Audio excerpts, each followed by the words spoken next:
لا الہ الا اللہ لا الہ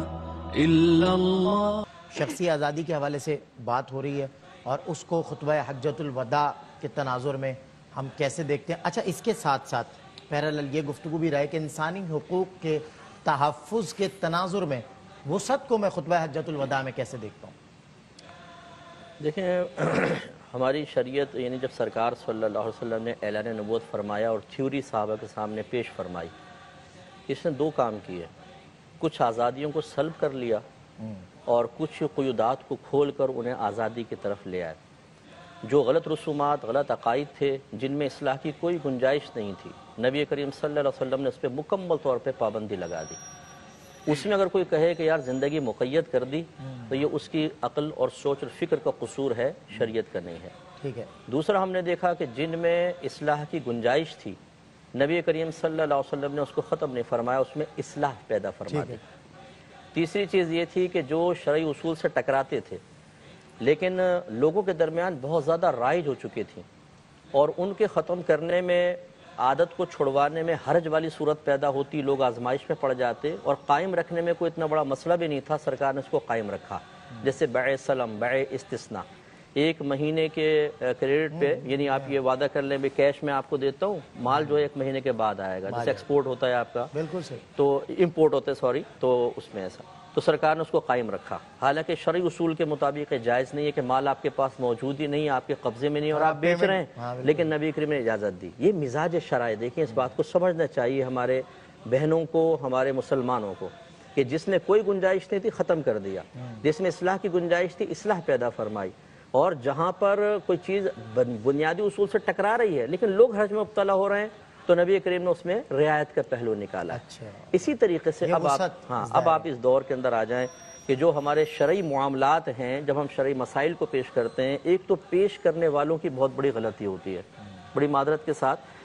کہ تبلیغ کا حق اسے حاصل ہونا چاہیے کہ جس ٹاپک پہ وہ کلام کر رہا ہے اس کے تمام پہلو اس کے پیش نظر ہوں۔ بالکل۔ جب ہم نہیں رکھتے ہیں تو اس سے خرابی پیدا ہوتی ہے۔ ہر شخص نے تبلیغ کا شعبہ اپنے ہاتھ میں لے لیا ہے۔ اچھا، وہ کہتا ہے کہ جی میں اپنے پاس سے کچھ بیان نہیں کر رہا ہوں، جو علماء کہہ رہے ہیں وہی بیان کر رہا ہوں، لیکن بیٹا وہ صرف اتنا ہی بیان کرنے سے بھی بعض اوقات بگاڑ پیدا ہو جاتا ہے۔ ایک شخص مثال کے طور پہ غیبت کی تعریف بیان کرتا ہے، غیبت کی مذمت بیان کرتا ہے اور چلا جاتا ہے، اس کے بعد اوپر اور مزید کلام نے، عوام نے سمجھ لیا غیبت یہ ہے اور غیبت حرام ہے، یہ ایسی برائیاں ہیں،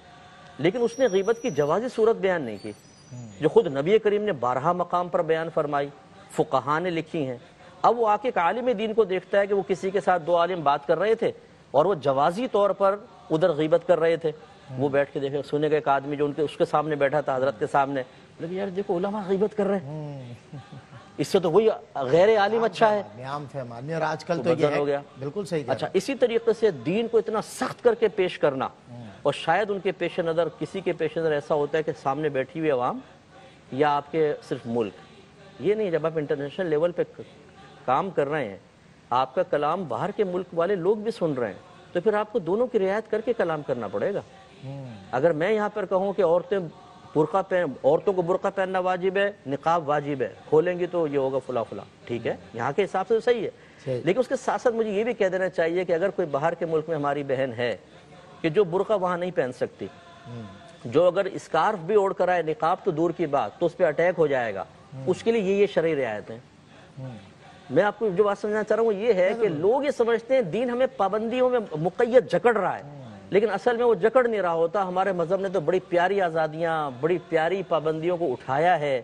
میٹھی میٹھی پابندیاں لگائی ہیں، وہ بھی کسی شخص کی انفرادی مجبوری کی بنا پر، اس میں بھی نرمی کا حکم دے دیا ہے، لیکن پیش کرنے والا اگر اس کو ایسے انداز سے پیش کرے کہ لوگوں کو زندگی تنگ ہوتی محسوس ہو، تو قصور کس کا؟ شریعت کا ہے کہ پیش کرنے والے کا؟ پیش کرنا۔ اچھا مفتی صاحب، کیا یہی انہی معاملات کے لیے قانون اجتہاد کا لاگو ہونا ہم سنتے ہیں کہ وہ اس کا امپلیمنٹ ہر دور کے ظاہر تناظر ریکوائرمنٹ؟ جی بالکل، یہ بھی بالکل ہے کہ مجتہد فی المسائل ہر دور میں پیدا ہوتا رہے گا اور پیدا ہونے دینا چاہیے، کیونکہ وہ اس بات کا فیصلہ کرتا ہے کہ ایک زمانے میں اگر ایک قول عوام کے سامنے پیش کرنے کے لیے منتخب کیا گیا، جس کو ہم کہتے ہیں قول مفتیٰ بہ، ٹھیک ہے نا، راجح قول، 2 اقوال ہوتے ہیں، بعض اوقات ٹکرارے ہوتے ہیں، تو علماء فیصلہ کرتے ہیں کہ کون سا قول پبلک کے سامنے بیان کرنا اور کون سے کو روکنا ہے، جس کو پیش کرتے ہیں اس کو مفتیٰ بہ قول کہتے ہیں، راجح کہتے ہیں، اور یہ غیر مفتیٰ بہ یا مرجوح قول کہلاتا ہے۔ وہ بعض اوقات اپنے زمانے کے لوگوں کے کیفیات، ان کے طرز عمل، ان کے لائف اسٹائل، ان کی سوچ، ان کی فکر، ان کے عرف، ان کی مجبوریوں، ان کے حرج کو دیکھ کے ایک فیصلہ کرتے ہیں۔ اب فرض کر لیں 10 سال بعد ماحول بدل گیا، بالکل کچھ کا کچھ ہو گیا ہے۔ اب اگر آپ وہ مفتاح بھی قول آج کے دور میں پیش کریں گے، لوگوں کو تباہ کر دیں گے آپ۔ امام اعظم رضی اللہ تعالیٰ عنہ نے عدالت ظاہرہ کو کافی رکھا تھا، یعنی کہ ظاہر بات شرع ہے، یہ عادل ہے، یہ گواہی دے سکتا ہے۔ جب صاحبین کا دور آیا آپ کے شاگردوں کا، لوگ بدل گئے، ظاہر بات شرع ہے، مارکیٹوں میں بیٹھ کے فراڈ کر رہے ہیں، غلط حرکتیں کر رہے ہیں، تو انہوں نے عدالت ظاہرہ باطنہ دونوں کو لازم قرار دے دیا۔ یہ تغیر زمانے کے اعتبار سے بدلتا ہے۔ تو جیسے آپ ارشاد فرما رہے ہیں کہ یہ بہت ضروری ہے کہ اس دور میں ایسے علماء ہوں، نمبر 1 کہ جو سابقہ مسائل ہیں کیا بعینی ان کو ایسے بیان کرنا ہے، اگر بیان کر دیں قوم حرج میں تو نہیں پڑ جائے گی، تبدیلی کہاں ہونی ہے کہاں نہیں۔ نمبر 2 یہ ان کے لیے بہت ضروری ہے کہ جدید مسائل پہ غور و تفکر کریں، بالکل، جن کے بارے میں قرآن خاموش ہے، بظاہر شریعت خاموش ہے، ان کے بارے میں غور کریں کہ کون سی ایسی راہ نکالی جائے کہ قوم کے لیے آسانی ہو اور شرعی حل بھی نکل آئے۔ یہ بہت ضروری ہے۔ اب چونکہ ہمارے ہاں اس پر توجہ نہیں ہوتی، ہم تھوڑی سی کتابیں پڑھنے کے بعد اگر میں پبلک کے سامنے چند مسائل بیان کروں اور عوام مجھے کسی مسئلے پر روکتی نہیں ٹوکتی نہیں، میں کہتا ہوں میں کامل ہو چکا ہوں۔ مجھے اپنے اندر وہ صلاحیت بیدار کرنے کی ضرورت ہی محسوس نہیں ہوتی کہ جو ایک واقعی ہمیں ایک ترقی کر کے، چاہے لوگ ہمیں پوچھے نہ پوچھے، مجھے اس لیول تک اپنے آپ کو لانا چاہیے۔ اگر میرے پاس ایک ڈاکٹر آئے، اس کے شعبے کے ہر مسئلے کا حل میرے پاس ہونا چاہیے۔ بالکل صحیح۔ بزنس مین آئے، اس کے شعبے کا ہر مسئلے کا حل میرے پاس ہونا چاہیے۔ نہیں آئے گے تو اگر میں کہہ دوں بھائی اس میں علماء کا اختلاف ہے، میں دیکھ کے بتاؤں گا،